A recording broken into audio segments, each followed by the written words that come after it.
बेटा मैथमेटिक्स में हम लोग स्टार्ट करने वाले हैं। आपका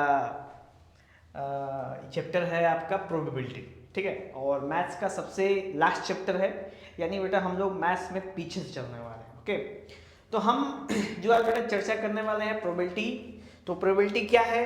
तो प्रोबेबिलिटी बेटा ब्रांच ऑफ मैथमेटिक्स है, यानी मैथमेटिक्स का वो ब्रांच जो हमें किससे डील करता है? तो calculating the likelihood of given event और ऑकरेंस। ये तो बेटा इंग्लिश में है कि जो भी हम लोग कैलकुलेट करते हैं कि क्या घटना घट सकती है या क्या नहीं घट सकती, इसकी कैलकुलेशन को ही हम लोग बेटा बोलते हैं प्रोबेबिलिटी, ठीक है। अब प्रोबेबिलिटी क्या है बेटा? तो प्रोबेबिलिटी है, इसको हिंदी में अगर हम लोग सोचें तो इसको बोलते हैं बेटा तुक्का। क्या बोलते हैं इसको? तुक्का लगाना। और इसी तुक्का को बेटा इंग्लिश में हम लोग बोलते हैं प्रोबेबिलिटी, ठीक है, सॉरी प्रोबेबिलिटी। तो बेटा तुक्का लगाना तो बहुत आसान है ना, लेकिन इसको कैलकुलेट करने में थोड़ी सी आपको प्रेजेंस ऑफ माइंड का उपयोग करना है। और जो भी numbers 5-7 number study probability 10-12 approx में मिलेंगे, वो सब बेटा बोनस है। बिल्कुल बिल्कुल क्या है? बोनस है आपके लिए, जो कि बहुत ही इंपॉर्टेंट है, ठीक है। और सोचो कि आप केवल रीडिंग कर रहे हो, सोचो ना कि आप केवल बोर्ड के पेपर की रीडिंग कर रहे हो, उस बोर्ड के पेपर की रीडिंग में ही आपको मिल जाए कि चल यार ये तो 10-12 नंबर का मैंने ऐसे ही कर दिया, तो कितना मजा आ जाए। फिर बाकी के 3 घंटे में आप दबा के नंबर लो और 60, 70, 80 में 80 लाने की कोशिश करो मैथमेटिक्स में, जिसमें बेटा फुल सपोर्ट हम लोग का रहेगा, ठीक है। टीम गीत गोविंद का, आप निश्चिंत रहो, आप अपना मेहनत करो, कर्म करो, फल की इच्छा मत करो, महादेव हैं, आपको जरूर फल मिलेगा, ठीक है। पर मेहनत जरूर करना है बेटा, ठीक है, क्योंकि मेहनत किसको करना है? आप ही को मेहनत करना पड़ेगा।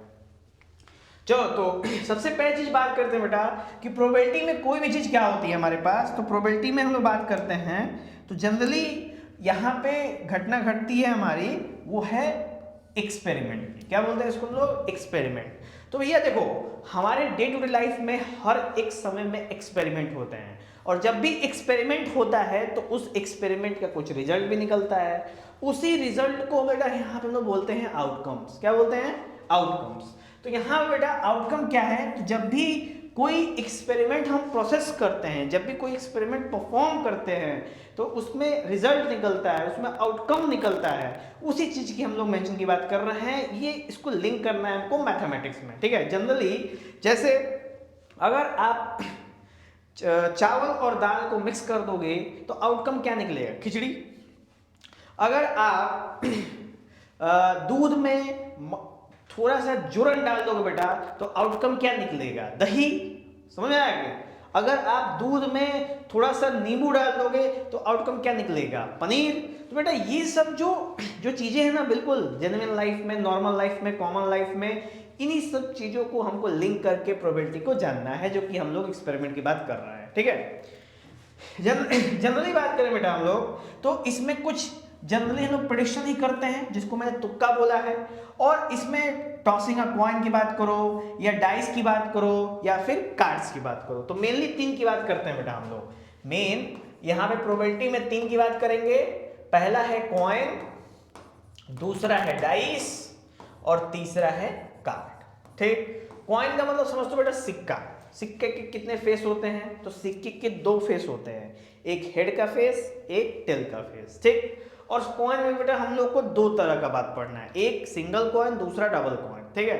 दूसरा आता है बेटा डाइस। डाइस मतलब वो जो लीडो छक्का वाला छक्का होता है ना, गोटी नहीं, वो जो क्यूब होता है, उसको हम लोग बोलते हैं बेटा डाइस। अब उस डाइस पे होते हैं 1 से 6 तक के नंबर।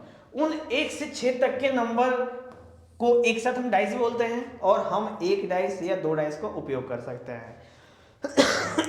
जैसे महाभारत में 2 डाइस का उपयोग किया गया था, और वो डाइस को बेटा हम लोग पाशा भी बोलते हैं। तो पाशा भी नाम दिया जाता है जो लंबे वाले डाइस होते हैं। जनरली बात करें बेटा हम लोग कार्ड्स की, तो कार्ड्स मतलब ताश की गड्डी की बात कर रहा हूं मैं। तो ताश की गड्डी आपने देखी होगी, जो नहीं देखी होगी आप सर्च कर सकते हो बेटा। मैं आपको कुछ इमेजेस दिखा भी दूंगा कि ताश की गड्डी कैसी होती है। एक ताश की गड्डी में बेटा लगभग 52 कार्ड होते हैं। कितने? 52 कार्ड होते हैं। और उन 52 कार्ड्स में कुछ फैमिली को डिवाइड किया गया है, मतलब कुछ पार्ट्स में डिवाइड किया है, जिनको हम डिस्कस जानेंगे जब मैं आपको कार्ड्स के टॉपिक पे आऊंगा, ठीक है।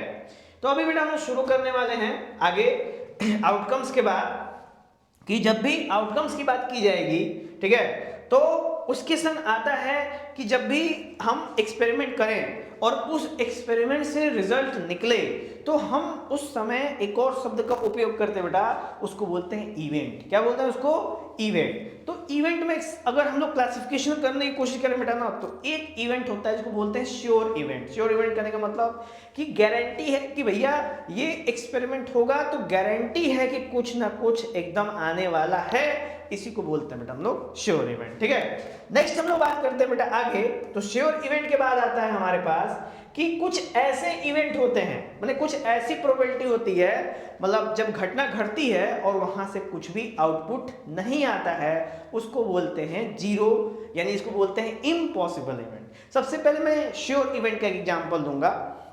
मान के चलो कि आपने एक थैले में हाथ डाला और ये पता है कि थैले में हाथ डालने पे गिफ्ट निकलेगा, तो ये हमारा श्योर इवेंट है, ठीक। क्योंकि जब भी आप हाथ डालोगे, क्योंकि थैले में कुछ ना कुछ है, तो हाथ में कुछ ना कुछ तो लगेगा ही लगेगा, तो प्रोबेबिलिटी क्या है बेटा? श्योर की, क्योंकि कुछ ना कुछ आपका आउटपुट होगा, आउटकम होगा।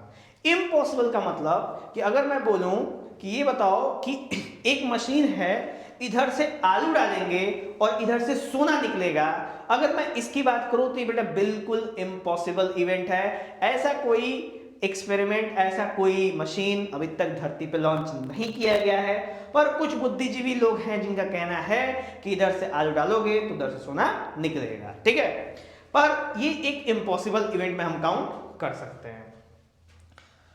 नेक्स्ट बात करेंगे बेटा हम लोग एलिमेंट्री इवेंट, यानी कि ऐसा इवेंट जिसके अंदर केवल एक ही आउटकम हो, मतलब केवल एक ही रिजल्ट निकले, फिक्स रिजल्ट निकले, किसी भी कंडीशन में एक ही रिजल्ट निकले, उसको बोलते हैं बेटा हम लोग एलिमेंट्री इवेंट्स। यानी नाम कंफर्मेशन है कि उसमें जैसे एक थैला है, उस थैले में बेटा व्हाइट गेंद भरी हुई है, अब तुम थैले में हाथ डालो और एक गेंद निकालो, ये बताओ व्हाइट बॉल आने की क्या प्रोबेबिलिटी? 1, क्योंकि उसमें कौन सी बॉल है? व्हाइट। तो इस इवेंट को बेटा हम लोग एलिमेंट्री इवेंट कर सकते हैं, क्योंकि इसका आंसर फिक्स है। कितना आएगा बेटा इसका आंसर? हमेशा 1 ही आएगा, ठीक है। अब हम लोग बात करते हैं आगे, अगला वो है बेटा इक्वली लाइकली। इक्वली लाइकली का मतलब कि जब दो, मतलब एक इवेंट के अंदर या किसी एक्सपेरिमेंट के अंदर दो आंसर आने के चांस बिल्कुल बराबर बराबर हैं, उनको हम इक्वली लाइकली इवेंट्स कहते हैं। जैसे हम लोग बात करें तो एक थैला है, उस थैले में हमने 8 ब्लू गेंद डाली और 8 ग्रीन गेंद डाली। अब हमने पूछा कि ये बताओ कि ब्लू गेंद आने की क्या प्रोबेबिलिटी है और ग्रीन गेंद आने की क्या प्रोबेबिलिटी है, और हमें लगता है कि दोनों की प्रोबेबिलिटी एक समान होगी, क्योंकि इक्वली लाइकली होगी, क्योंकि उनका अमाउंट सेम है। सैंपल स्पेस की बात हम लोग अब नेक्स्ट करते हैं, ठीक है। तो यहां तक बेटा आई होप कि आपको बातें समझ में आई होंगी। कुछ इंपॉर्टेंट टर्म्स जिनका उपयोग हम लोग करते हैं वो थे आपके sure certain events, impossible events, elementary events, equally likely events, ठीक है, क्लियर। अब बेटा प्रोबेबिलिटी जो भी घटना घटती है ना, उसकी वैल्यू हमेशा सबसे कम से कम 0 और अधिक से अधिक 1 के बीच में ही लाई करती है, ठीक है। कभी भी किसी भी प्रोबेबिलिटी की वैल्यू 0 से कम नहीं हो सकती और 1 से अधिक नहीं हो सकती, ये बात बिल्कुल फिक्स है, ठीक है। अगर इसके अलावा कोई भी आंसर आता है, इसका मतलब समझो कि आपका आंसर गलत है या फिर आपने कैलकुलेशन ही गलत कराया है, ठीक है। नेक्स्ट बात करते हैं बेटा हम लोग, अब बात करेंगे फॉर्मूले पे कि भाई फॉर्मूला क्या है। तो गौर करोगे आप तो हमारे पास एक फॉर्मूला यहाँ पे मेंशन है, वो क्या है? Probability of a event is equal to number of favourable outcome, यानी कि जो भी उसमें से आउटकम निकलेगा अपॉन ऑल पॉसिबल आउटकम्स, यानी टोटल। यानी इसको हम लोग एक और बेटा शॉर्टकट में बोलते हैं कि फेवरेबल अपॉन टोटल, इसी को एक साथ को बोलते हैं बेटा प्रोबेबिलिटी ऑफ अ इवेंट। यानी अगर आपको कोई भी प्रोबेबिलिटी का फॉर्मूला, कोई भी आंसर निकालना है, कुछ भी पता करना है, तो आपको ये वाला फॉर्मूला आना बहुत ही आवश्यक है। ठीक है, चाहे रोक के चाहे गा के गमनवा जाना ही पड़ेगा, आपको फॉर्मूला याद रखना ही पड़ेगा। ठीक है, क्योंकि कॉपी में लिखने के लिए बिल्कुल अच्छे से, बिल्कुल सही तरीके से ही रेगुलर अरेंजमेंट में आप लिखोगे कॉपी, तभी आपको नंबर मिलने वाला है बेटा। ठीक है, नेक्स्ट हम लोग बात करेंगे बेटा अब आगे।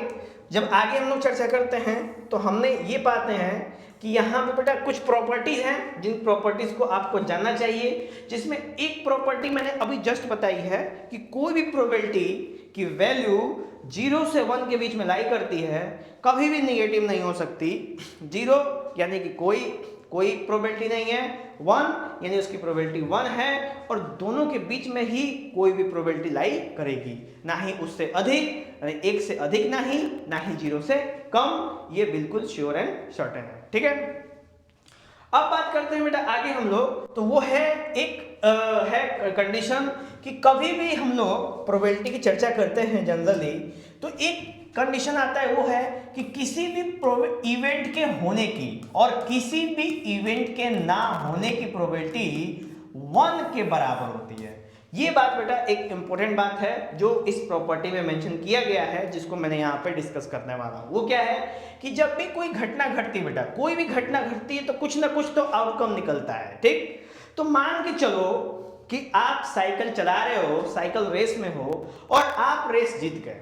ठीक, तो आपके रेस जीतने की प्रोबेबिलिटी ये है, और आपके रेस ना जीतने की प्रोबेबिलिटी क्या है। जब इन दोनों को सम करोगे तो इसकी वैल्यू हमेशा 1 के बराबर मिलेगी, वो फिक्स है।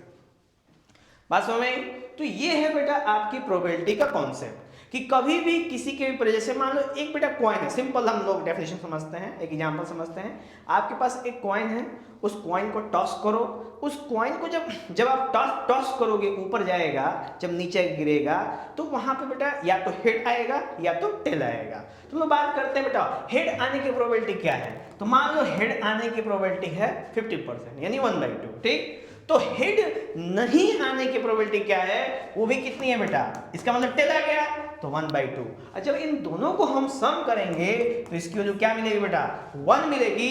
इस वजह से हम कह सकते हैं कि किसी भी कंडीशन में प्रोबेबिलिटी इवेंट की होने की और प्रोबेबिलिटी ऑफ इवेंट की ना होने की सम की वैल्यू कितनी होती है, 1 के बराबर होती है। ओके, तो ये है बेटा हमारे पास एक आंसर कंडीशंस, जिसको मैंने आपके सामने बेटा मेंशन कर दिया। और अभी क्या है कि ये थे बेटा कुछ इंपॉर्टेंट बातें। अब कुछ मैं बेटा इसके अलावा हटके कुछ बातें आपको बताना चाहूंगा, अगर आप चाहो तो इसको मेंशन कर सकते हो, क्योंकि बेटा ये यहाँ पे भी गिवन है फॉर्मूला के तौर पे, आप कहीं से भी इसका उपयोग कर सकते हो। ठीक है, अब हम लोग बात करते हैं बेटा आगे जो जानने योग्य बातें हैं। यहाँ पे बेटा कुछ क्वेश्चंस हैं, उन क्वेश्चंस को जानने के लिए आपको सबसे पहले ये चीज जाननी पड़ेगी कि कॉन्सेप्ट्स क्या कहते हैं। ठीक है, तो सबसे पहले अभी हम लोग प्रोबेबिलिटी जिस पे हम लोग मोस्ट इंपॉर्टेंट चर्चा कर रहे थे वो क्या थी, वो मुख्य थी 3, यानी कि एक था बेटा कॉइन, दूसरा था डाइस और तीसरा था कार्ड। ठीक, अच्छा कॉइन की बात करो बेटा, तो कॉइन में या तो हमारे पास एक कॉइन होगा या तो हमारे पास 2 कॉइन होगा, यही केस आएगा। डाइस में या तो हमारे पास एक डाइस होगी या तो हमारे पास 2 डाइस होगी, और कार्ड फिक्स है बेटा कि कार्ड हमारे पास कितने हैं। और इन फॉर्मूले को अप्लाई करने के लिए, प्रोबेबिलिटी के फॉर्मूले को अप्लाई करने के लिए हमारे पास सबसे इंपॉर्टेंट चीज क्या है बेटा, वो है सैंपल स्पेस। ये क्या होता है भाई सैंपल स्पेस, तो सैंपल स्पेस जो होता है ना बेटा, वो टोटल आउटकम्स के बराबर होता है। यानी कि किसी भी एक्सपेरिमेंट में, किसी भी इवेंट में सब माने अधिक से अधिक क्या क्या घटनाएं घट सकती हैं, उन सभी के काउंटिंग को ही बोलते हैं बेटा हम लोग टोटल आउटकम्स, जो फॉर्मूले में हम लोग नीचे अप्लाई करते हैं। और ये जो टोटल आउटकम है वो उसको एक और नाम से जानते हैं बेटा, जिसका नाम है सैंपल स्पेस। ठीक है, जिसकी बात आपके सामने मैं बता रहा हूं। अब देखो ये बता बेटा एक कॉइन होगा तो इसका सैंपल स्पेस यानी टोटल आउटकम्स कितना होगा, तो इसमें 2 आएंगे, या तो हेड आएगा या तो टेल आएगा, यही होंगे। तो इसका सैंपल स्पेस कितना बना बेटा 2, यानी 2 होने, ठीक है। अब बताओ 2 कॉइन है, तो 2 कॉइन है तो या तो हेड आएगा, हेड आएगा, हेड आएगा, टेल आएगा, टेल आएगा, हेड आएगा, टेल आएगा, टेल आएगा। अब बेटा यहाँ पे कितने केस हैं 4 केस, तो यहाँ पे सैंपल स्पेस कितना बनेगा 4, ठीक है। और ये बात इंपॉर्टेंट इसलिए है क्योंकि आपको अगर प्रोबेबिलिटी का फॉर्मूला लगाना है तो सैंपल स्पेस आना चाहिए, वरना बस का नहीं है बेटा, दिक्कत होगी आपको, ठीक है। इसलिए मैं इसके बारे में चर्चा कर रहा हूं। नेक्स्ट है बेटा, अब इसके ऊपर सवाल अगर हम लोग करते हैं तो प्रोबेबिलिटी का फॉर्मूला हमारे पास क्या है, तो प्रोबेबिलिटी का फॉर्मूला है of a event is equal to favourable upon total. अब देखते हैं कैसे काम करता है। तो मान के चलो एक कॉइन टॉस किया, ठीक है, एक कॉइन टॉस किया, तो what is the probability of getting a head, head आने की क्या प्रोबेबिलिटी है। तो ये बताओ हमारे पास टोटल कितना है बेटा, टोटल है हमारे पास 2, ये तो फिक्स है, टोटल कितना है नीचे 2, लेकिन हमको पता क्या करना है हेड, तो हेड कितने बार आएगा, एक बार, तो यहाँ पे हो जाएगा बेटा 1 और हमारा आंसर हो जाएगा 1/2, ठीक है। ये केस है बेटा हेड के लिए, और वही सेम केस बनेगा टेल के लिए, क्योंकि दोनों केस में बातें सिंगल सिंगल करते हैं। अगला चीज है बेटा 2 कॉइन का, ये अगर 2 कॉइन हो रहा है तो आपसे सवाल पूछे बेटा, एक जो कॉमनली अब आएगा वो होगा बेटा एटलीस्ट, और एक आएगा बेटा एट मोस्ट। एटलीस्ट का मतलब होता है बेटा कम से कम, क्या होता है, कम से कम, और एटमोस्ट का होता है बेटा अधिक से अधिक, यही इसका हिंदी अर्थ है। लेकिन इसको मैथ के भाषा में समझना अति आवश्यक है। क्यों? क्योंकि अगर आपसे बोले कि व्हाट इज, अगर 2 कॉइन को टॉस किया गया, what is the probability of getting 1 head, यानी हेड आने की, एटलीस्ट 1 हेड आने की क्या प्रोबेबिलिटी है, यानी हमने लगाया एटलीस्ट। एटलीस्ट का मतलब कम से कम एक, कम से कम एक का मतलब आप एक से अधिक की भी बात कर सकते हो पर एक से कम की बात नहीं कर सकते, इसीलिए इसको बोलते हैं एटलीस्ट। यानी दिखने में है कम से कम लेकिन बात करेंगे अधिक वाले की। इसमें है एटमोस्ट, लिखने में है अधिक से अधिक पर बात करेंगे इसमें सबसे कम। बस यही वाइस वर्सा पे बेटा आपको फोकस करना है इन दोनों में, ठीक है। जैसे सवाल था हमारा एटलीस्ट 1 हेड आने का, तो गौर करो कि इन चारों में से कम एक हेड इसमें है, एक हेड इसमें है और एक हेड इसमें है।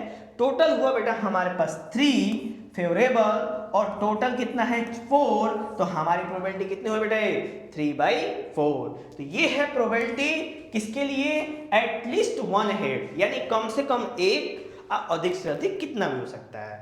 उसी तरह अगर बात करें एटमोस्ट 1 हेड की बात करो, यानी अधिक से अधिक एक, यानी एक से अधिक नहीं हो सकता, कम भले ही हो जाए। तो गौर करो कि इसमें एक से अधिक है तो कट जाएगा, इसमें एक है, इसमें एक है और इसमें एक भी नहीं है, इसका मतलब अधिक से अधिक एक हो सकता है और उससे कम वाला भी हम लोग ले लेंगे। इसी कॉम्बिनेशन के साथ हम बात करेंगे बेटा, तो 3 इसका फेवरेबल अपॉन टोटल, हमारे पास आ गया बेटा 3/4 इसकी प्रोबेबिलिटी।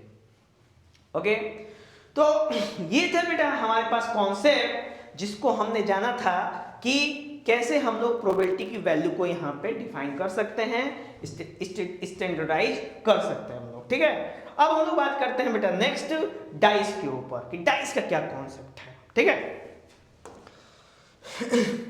तो बेटा सबसे पहले हम इसको हटा देते हैं ताकि आपको ये अगर समझ में आया हो तो आप इसको बेटा बाकायदे नोट कर लो, क्योंकि आपको ये बहुत ही इंपॉर्टेंट काम आने वाला है, फॉर्मूले पे ये वर्क होगा, ठीक है। नेक्स्ट बात करते हैं बेटा डाइस में, तो अगर एक डाइस होगा तो उसकी सैंपल स्पेस कितनी होगी, तो उसकी सैंपल स्पेस होगी बेटा कैठो 6 ठो। लेकिन अगर 2 डाइस होगा तो उसकी सैंपल स्पेस कितनी होगी, तो गौर करो 1 1 1 2 1 3 1 4 1 5 1 6 और ऐसे करके बेटा 2 1 2 2 2 3 2 4 2 5 2 6 3 1 3 2 3 3 3 4 3 5 3 6 4 1 4 2 4 3 4 5 4 6 5 1 5 2 6 1 6 2 6 3 6 4 6 5 6 6। अब ऐसे करके बेटा इधर से 6 और इधर से 6, टोटल हो गया बेटा इसके सैंपल स्पेस 36। तो हम अब बात करते हैं कि एक केस में हमारा समय 6 आ रहा है और दूसरे केस में 36 आ रहा है। अब सवाल कैसे पूछेगा इसके ऊपर, तो सवाल पूछता है कि if you roll a die, यानी आपने एक डाई को रोल किया, तो बताओ what is the probability of having a even number, यानी इवन नंबर आने की क्या प्रोबेबिलिटी है। तो सबसे पहले हम जानेंगे कि टोटल नंबर कितने होते हैं डाइस के ऊपर, तो 6 होते हैं। और इवन का मतलब क्या होता है, तो ऐसे नंबर जो 2 से कट जाएं उनको इवन बोलते हैं। तो पहला एक कटेगा नहीं कटेगा, 2 हाँ, 4 हाँ, 6 हाँ, ठीक। यानी 3 ऐसे नंबर हैं जो 2 से क्या हो जाएंगे बेटा, कट जाएंगे, इसका मतलब ये इवन नंबर है। तो हमारे पास फेवरेबल कितना हुआ 3, टोटल कितना है 6, आंसर कितना आएगा 1/2। तो ये है बेटा एक डाइस के आंसर, यानी कैसे हम उसको सॉल्व करेंगे। लेकिन अगर हम बात करें डबल डाइस की, तो अब आता है बेटा 36 का केस, यानी ज्यादा बड़ा हो जाएगा। तो इसमें सवाल पूछता है बेटा कि if you roll 2 dice simultaneously, then what is the probability of having the sum greater than 6, यानी कि दोनों के डाइस के जो नंबर हैं उनको जोड़ने के बाद 6 से अधिक आए, इसकी क्या प्रोबेबिलिटी है। तो हम क्या करेंगे, हम इसमें मिलाएंगे कि 5 1 6 तो हो रहा है, पर अधिक कौन सा मिल रहा है 7 वाला, तो हम इसको पकड़ेंगे। यानी पहली लाइन में हमको 1 मिला, दूसरी लाइन में 2 1 2 2 2 3 2 4 2 5 और 2 6, दूसरे में हमको 2 मिला, क्योंकि 2 5 कितना होगा 7 और 2 6 कितना होगा 8। इसका मतलब ये दोनों मिलके 6 से बड़े हैं। तो इस तरीके से बेटा हमको फाइनल तक नीचे तक लेके आनेंगे और काउंट करेंगे कि इन 36 में से कितने ऐसे केस हैं जिनको जोड़ने के बाद वैल्यू 6 से अधिक आ रही है। उन सबको काउंट करके हम फेवरेबल में लिखेंगे और टोटल लिख देंगे बेटा 36, और ये आ जाएगा हमारा आंसर। बात समझ में आई बेटा। तो हमने यहाँ पे आपको फुल एफर्ट इस पे फोकस करने के लिए लगाया है कि आप प्रोबेबिलिटी आपको आए और आप अच्छे से इसको अटेम्प्ट करो, ठीक है। बाकी इस पे हम लोग और भी न्यूमेरिकल्स की प्रैक्टिस आपको कराते रहेंगे। तो ये तो बेटा हमारा रिक्वायर्ड कॉइन और डाइस का कॉन्सेप्ट। अब बचता है कार्ड वाला कॉन्सेप्ट, तो बेटा उसको हमको बताने के लिए ये पूरा हमको मिटाना पड़ेगा, ठीक है। और हो सके तो हम स्लाइड भी चेंज करेंगे इसके लिए, ओके। तो आई होप बेटा कि आपने जितना भी मैंने आपको बताया है, आप अगर चाहो तो उसका नोट्स बना सकते हो, और या तो उसको आप नोट भी कर सकते हो, ठीक है। तो बेटा यहाँ पे आपके सीन्स आते हैं, क्रिएशंस आते हैं, और ये बेटा इस सब चीज़ों को अगर हम लोग ध्यान से देखें तो यहाँ बेटा बहुत हेल्पफुल चीज़ है हमारे लिए ये, कि चीज़ें हम लोग के लिए बेटा बहुत ही सही है। क्योंकि पहले जो चीज़ें होती थी बहुत ही कॉम्प्लेक्स होती थी और इतनी सारी सुविधाएं नहीं होती थी आपके पास। लेकिन बेटा अब वो समय नहीं है, पेरेंट्स बहुत एफर्ट मार रहे हैं ताकि आपकी लिविंग स्टैंडर्ड की लाइफ और अच्छी हो जाए।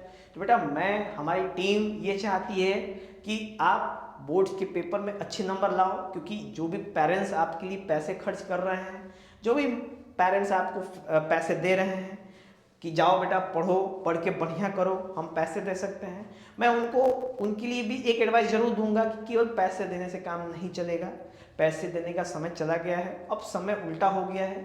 पैसे के साथ साथ आपको थोड़ा सा ध्यान दोगे आप अपने बच्चों पे, तो वो भी और बेहतर है। क्योंकि अगर आप ध्यान नहीं दोगे, केवल पैसे अर्न करने के चक्कर में लगे रहोगे, तो हाथ में कुछ नहीं रहेगा सब, स्पेशली फॉर पेरेंट्स, ठीक है। और बच्चों से भी मैं यही कहना चाहूँगा, पर बच्चों की मैच्योरिटी को देखते हुए मैं ये समझता हूँ कि अभी बच्चे भाई मैच्योर तो हैं, लेकिन ऐसी बचकानी हरकतें करते हैं जिसके लिए पेरेंट्स काफ़ी शर्मिंदा हो जाते हैं। तो मैं बच्चों से भी कहूँगा बेटा कि ये जो 3 महीने हैं इसमें आप फुल पोटेंशियल लगाओ।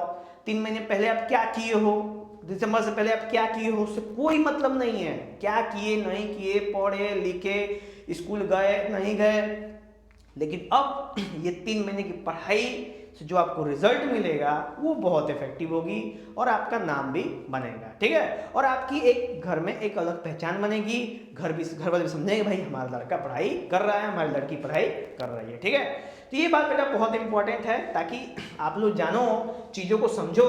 और मेरी एक एडवाइस जरूर ये फॉलो करो कि भाई चीज़ें सब लाइफ में चलती रहती हैं, कभी कभी क्या होता है कि एक समय के बाद, एक वक्त के बाद जब हम पीछे मुड़ के देखते हैं तो हमें ये लगता है कि यार क्या बचकानी हरकतें की हम लोगों ने उस समय, काश पढ़ लिए होते तो और अच्छा परसेंटेज आ सकता था।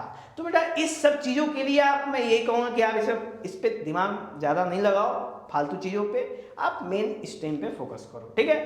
Best of luck for your exams and best of wishes कि आप और भी तेजी से अग्रसर पढ़ते रहो, ठीक है। आगे बढ़े तो हम लोग बात करेंगे बेटा प्रोबेबिलिटी में, स्पेशली जिसकी बात मैं करने वाला था वो क्या है, तो वो है बेटा हमारे पास प्रोबेबिलिटी के अंदर मोस्ट इंपॉर्टेंट कार्ड्स, यानी हम कार्ड्स के बारे में जानेंगे। डेक ऑफ कार्ड की, डेक ऑफ कार्ड की बात करेंगे। और डेक ऑफ कार्ड में हम लोग ये समझते हैं कि इसमें एक ताश की गड्डी लगभग आती है, मुझे लगती है कि 10, 15, 20 रुपए के अप्रॉक्स में आएगी बेटा। उसको आप खोल के जब देखोगे तो जो मैं अभी बताऊंगा ना वही सारी चीजें आपको देखने को मिलेंगी, ठीक है।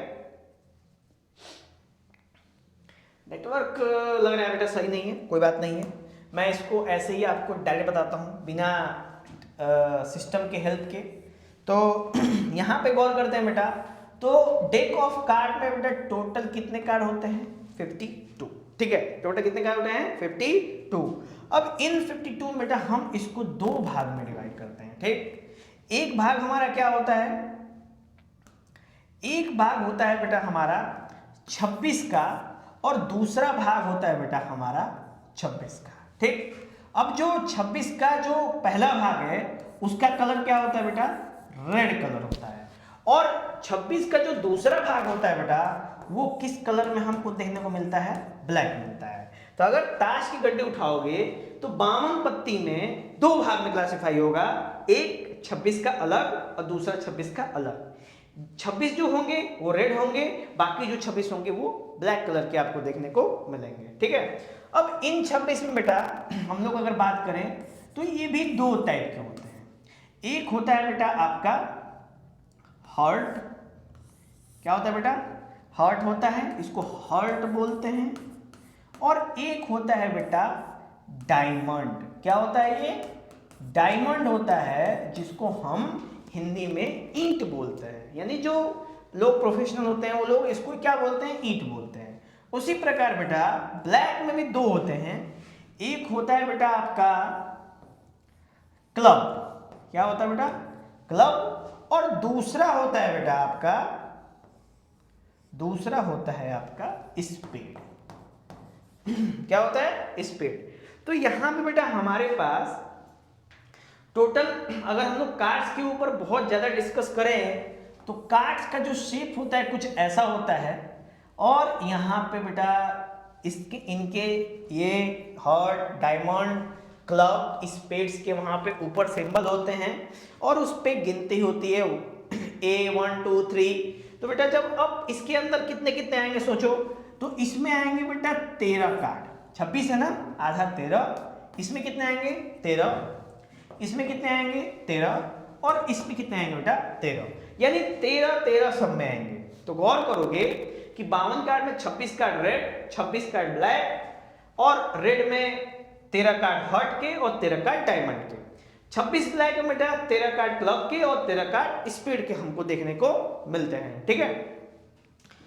अब गौर करते हैं बेटा, तो इसके अंदर आता है कि इन सभी में वो 13 कार्ड है कौन से, जो 13 कार्ड बनते हैं लेके, तो वो बनता है बेटा सबसे पहले आता है हमारा, जिसकी चर्चा करते हैं हम लोग, वो होता है सबसे पहले A 2 3 4 5 6 7 8 9 10 J Q और K। बेटा ये हैं आपके टोटल 13 कार्ड, जहां पे ये जो पहला A होता है बेटा इसको बोलते हैं हम लोग एस। एस को बेटा हिंदी में बोलते हैं इक्का, क्या बोलते हैं इसको, इक्का बोलते हैं। और उसके बाद J4 होता है बेटा जैक, Q4 होता है बेटा क्वीन और K4 होता है बेटा किंग। तो ये है हमारे पास टोटल, जिसमें हम लोग ये जानते हैं कि इन 52 कार्ड इन्हीं 13 के 4 सेट को कंबाइन करके बनाए जाते हैं। यही 13 कार्ड आपको हॉट में दिखेंगे, यही 13 कार्ड आपको डायमंड में दिखेंगे, यही 13 कार्ड आपको क्लब में दिखेंगे, यही 13 कार्ड आपको स्पीड में दिखेंगे और सिंबल क्या हो जाएगा, चेंज हो जाएगा। ये बेटा सबसे बेसिक चीजें हैं जो आपको किसी भी कार्ड के कॉन्सेप्ट में देखने को मिलती है। अब इसमें बेटा दो चीजें आती हैं जो मैं बताता हूं। दो तरह के कार्ड होते हैं बेटा, एक होता है आपका फेस कार्ड और एक होता है बेटा नंबर कार्ड। तो जिसपे भी नंबर लिखा हो 2, 3, 4, 5, 6, 7, 8, 9, 10 माने ए से लेके और 10 तक जितने भी होते हैं बेटा उन सभी को हम बोलते हैं नंबर कार्ड। और जैक, किंग, क्वीन, किंग इसको बोलते हैं बेटा हम लोग फेस कार्ड बोलते हैं। ओके, तो ये है हमारा फेस कार्ड और ये है मेरा बेटा नंबर कार्ड। अब फेस कार्ड और नंबर कार्ड का क्या कॉन्सेप्ट समझते हैं हम लोग, तो ये है कि हर एक में 13 मिलेगा आपको। तो ये चीजें बेटा जब जोड़ोगे, काउंट करोगे तो टोटल हमको 52 कार्ड मिल जाएंगे। ओके, तो ये तो बेटा इसका एक्सप्लेनेशन, जिसमें हम ये जानते हैं बेटा कि एक इक्का होता है तो पूरे ताश की गड्डी में 4 एस हमको देखने को मिलते हैं। फिक्स है ये फेस कार्ड नहीं है पर इक्का है, ठीक है। और हमको पूरे 52 में अगर एक हॉट में सोचो कि हमारे पास 3 फेस कार्ड है बेटा, गौर करो। हॉट में कितने हैं? 3। डायमंड कितने हैं? 3। क्लब में कितने हैं? 3। स्पेड में कितने हैं? 3। टोटल कितने हैं? 12। यानी टोटल बेटा हमारे पास 12 कितने कौन से कार्ड होते हैं? फेस कार्ड होते हैं, जिसके अंदर 4 जैक, 4 क्वीन और 4 किंग कार्ड होते हैं। क्लियर बेटा?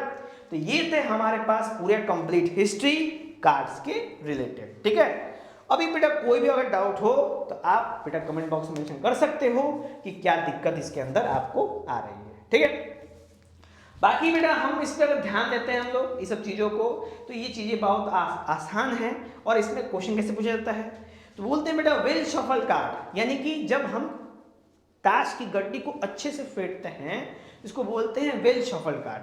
यानी जब कार्ड को अच्छे से फेंटे और उसमें से एक कार्ड निकाले, then what is the probability of having a red king, यानी रेड किंग आने की क्या प्रोबेबिलिटी है। तो सबसे पहले गौर करेंगे कि किंग कितने होते हैं। तो पूरे ताश की गड्डी में किंग होते हैं 4, इसमें एक, इसमें एक, इसमें एक, इसमें एक, यानी 4 किंग होते हैं। और हमसे बोला है रेड किंग, तो रेड किंग कितने होंगे? एक हॉट में, एक डायमंड में, 2। यानी टोटल बेटा फेवरेबल कितने हैं? 2।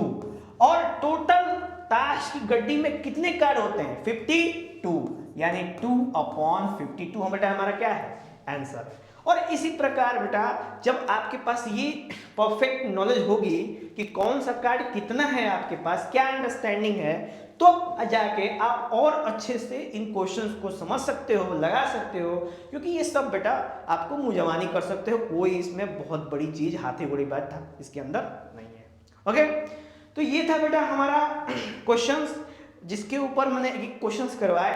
अब बारी आती है आपकी कि अब आपको क्वेश्चन करना है। आप एनसीईआरटी क्वेश्चन लगाओ, कोई भी डाउट हो बेटा तो कमेंट बॉक्स में क्वेश्चन बताओ, हम लोग उसको सॉल्व करेंगे और उस वीडियो को फिर से अपलोड करेंगे और आप उसको बेधड़क देख सकते हो। ओके, तो बेटा अब इसी के साथ हम लोग इतने लंबे क्लास को थोड़ा विराम करते हैं और अब आपका समय आ गया बेटा मेहनत करने का।